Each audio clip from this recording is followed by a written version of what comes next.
প্রতিদিন 5 ওয়াক্ত নামাজ পড়তেছি, আমার নামাজের নিয়ম কানুন সব ঠিক আছে। কারণ মুয়াজ্জিন সাহেব যখন আজান দেয় আমি মসজিদে সবার আগে চলে আসি। আমি যখন দাঁড়াইয়া যখন ইমামের পিছনে তো ফরজ নামাজ আদায় করি, এটা ইমামের উপর বাদ দিয়ে এটা আমার কোনো দায়িত্ব কিছু নাই। আমি ফরজ নামাজ আদায় করলাম, কিন্তু আমার জন্য ওয়াজিব আছে না, সুন্নত আছে না? আমি যখন এনফিরাদি ভাবে পৃথকভাবে যখন নামাজ আদায় করি তখন আমার সূরা ফাতিহার দরকার আছে না? হ্যাঁ, আমি যখন সূরা ফাতিহাটা পড়ি তখন এই জায়গায় যদি আমি ভুল করি তাহলে আমার নামাজ সহি হবে না, আমার নামাজ সহি হবে। কিন্তু এই কথাটাই আপনাদেরকে আমি বুঝাইতে চাইছি।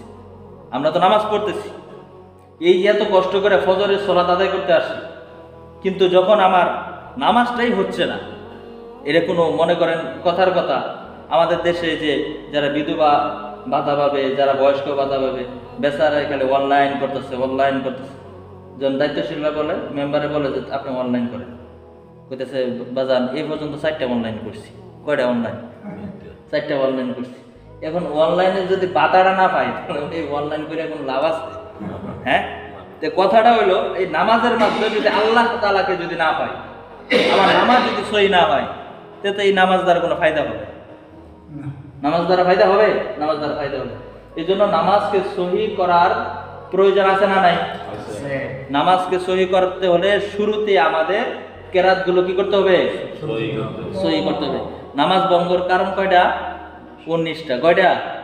19টা। শুরুতেই কিন্তু 1 নাম্বার কারণ হলো আরে না, নামাজে কি অশুদ্ধ পড়া। কেরাতে কি পড়া?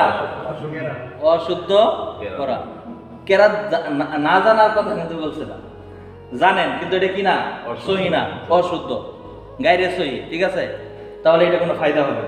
এই জন্য যদি বলেন যে হুজুর এখন কি আপনি কি চাইতেছেন আমাদের মতন মক্তবের মতন কায়দা করাইতে, আমি এটা বলতেছি না। আপনি হ্যাঁ আপনি পড়েন, পড়ার ক্ষেত্রে কোনো লজ্জা নাই। লজ্জা আছে? লজ্জা নাই। আপনি যেটা না জানেন, যারা জানে তাদের কাছে যান, এক একটা হরফ ধরেন, এক একটা আয়াতে কারিমা ধরেন, দেখবেন যে বাজান আমার নাতি আমার দেখো তো আমার সূরাটা সহি আছে কিনা। যদি বলেন যে আপনি তেলাওয়াত করছেন, হ্যাঁ আপনি তেলাওয়াত করেন, আপনি তেলাওয়াত শুরু করছেন, তখন এই জায়গার মধ্যে আপনার ভুল আছে, এটা আপনি এইভাবে উচ্চারণ করতে হবে, তাহলে কোনো সমস্যা আছে আমাদের? জানার দরকার আছে তো? ইনশাআল্লাহ আল্লাহ তাআলা আমাদেরকে সবাইকে সঠিকভাবে জানার তৌফিক দান করুক, আমিন বলেন।